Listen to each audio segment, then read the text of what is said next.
that our ego is not going to interfere here, that confusion is not going to interfere here, that is going to be kicked out.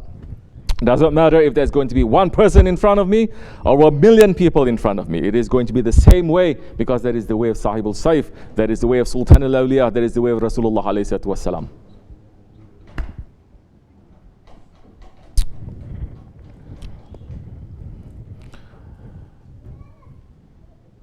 So you have a question that when you were growing up, what they said? That if anybody has a bad dream, you're not supposed to speak about it. Well, Bismillah ar-Rahman ar-Rahim. First, you have to know what is dream. What are dreams? If you're going to find out from therapists, it's going to tell you what dreams are. If you're going to find out from witchy people, they're going to say what dreams are. You're going to find out from psychologists, they're going to tell you what is dreams. You're going to find out from, who else? Actor, they're going to tell you what a dream is. But you find out from the awliya Allah, the inheritors of the Prophets, ﷺ, they're going to tell you what these dreams are. Whether you like it or not, you're always following someone. There's always a teacher. In this case, you say when you're growing up and they told you. So I'm assuming when you're growing up, you're a kid, they must be elderly people who told you this. First, we have to understand what the dreams are. What is the dreams, especially the dreams of the believers in this Ahir Zaman? What is the Holy Prophet Habibullah alayhi wasallam saying about all this? Dreams are very important in the Ahir Zaman for the believers. And through dreams, it is the 1/40th part of prophethood. That the prophets, they have to have dreams, good dreams, divine dreams, or dreams that is going to show them certain things. So that the believers, they will have dreams that is going to show them certain things, that is going to be important for them, their surrounding, and this world. There are certain protocols to the dreams. The sunnat is that you say your dreams only in the morning time, only during the daytime, not nighttime. Because the night time, it is a time that is given to all those other ones that we cannot see, that is around us always. Those ones who are filled with jealousy because of us. And the dream, it is not something that is confirmed until you speak it. And when you speak it, the person who listens and the person says Amin. The meaning of Amin means the person puts a stamp on it.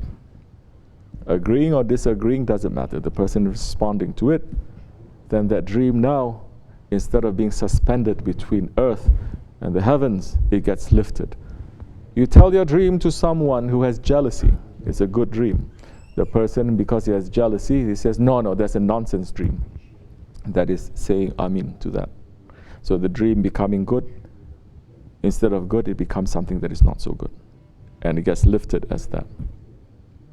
So now that you enter into tariqat, we're going to understand a little bit more about how Islam and the sunnah of the Rasulullah ﷺ is going to govern every aspect of our lives as much as we can carry. What is most important that is going to make us grow in these days.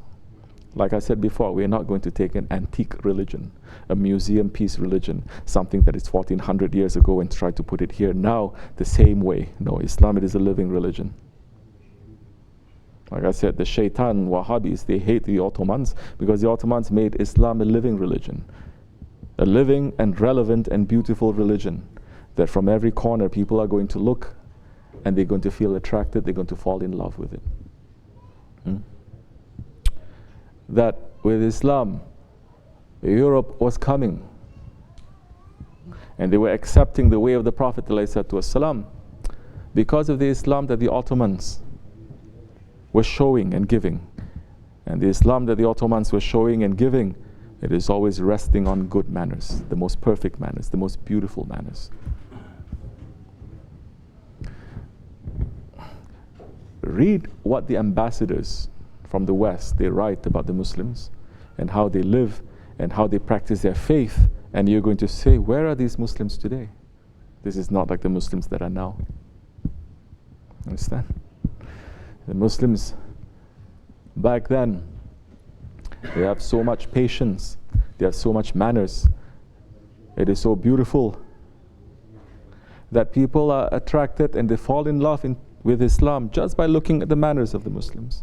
Just as the way that people today, when they look at the bad manners of a Muslim, the Muslim who does not have the manners of the Prophet, he may have the practices, but he doesn't have the manners, because his manners, he's taking it either from his ego or the shaitans outside. People are turned off by it. Understanding? So now, with the dreams that you have, it is important that you tell it to your Shaykh. No one else. First. If it is a good dream, he will make it better. He will pray that it becomes better. If it is a not so good dream, he will pray that it will become good. This is the proper manners. So anyone who hears a dream later, the proper manners for anyone who hears a dream is to say, MashaAllah, Hayrulsun, may it be good. It is not to give your own interpretation. You don't give interpretation to your dream yourself. Don't ask someone to give interpretation to your dream.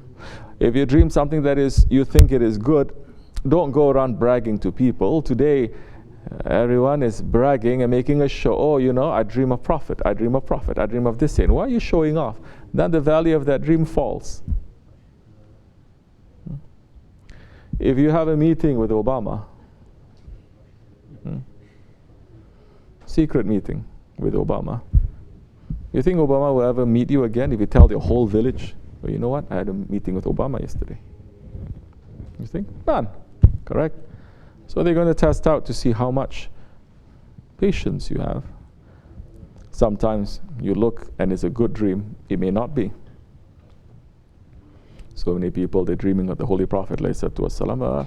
I will listen, we say there is a big warning to you. The Prophet himself coming to warn you is a very, very big thing. If you don't turn around, big smack is going to come to you. And a big smack came to them. But to them, in their minds, they think they are saints because they dream of Prophet. But you're not understanding why he came to you. Oh, just him coming, it is a blessing. Of course it is a blessing. But if you close the doors to that blessing, you're not going to get blessing, you're going to get a curse. Abu Jahil was in his presence for years. Abu Lahab was in his presence for years. All the mushriks, all the munafiqs were in the presence for years. Did they gain anything from his barakat? Nothing. Zero. Why? Because they close the doors, their heart. Understand? So you have something. Don't go around looking in books also. Don't go around Googling also. The Shaitan internet is one of the biggest fitna of these times. It is showing us how to live, and people are believing in it. They are getting very scared that people saying, we're going to put microchip in your skin, in your ear, in your eye, da da da. They say, oh, this is terrible, this is end of days. But they have their cell phone right next to them, 24 hours they're checking. Wake up, first thing they're going to check. Sleeping, last thing they're going to do is they're going to check. Check what? You're checking the hadith of the day. You're checking to see whether someone needs my help. You're checking to see which ayat is... No, you're checking for cat video. You know those cat videos? You're checking for nonsense thing. I'm not even going to talk about the dirty things that people check. And Muslims, first thing when we wake up, we're supposed to say Shahadat. Last thing before we go to sleep, we're supposed to say Shahadat. But all these living traditions, it is all lost. Once they make Islam to say Islam no longer life. Life is something else. Religion is something else. They make Islam into a religion. Put into a book, that's when you lose everything. You lose the strength. Tamam? So, this is what we learn from our shaykhs. If you like it, take it. You don't like it, leave it. Assalamu alaikum wa rahmatullah. Say.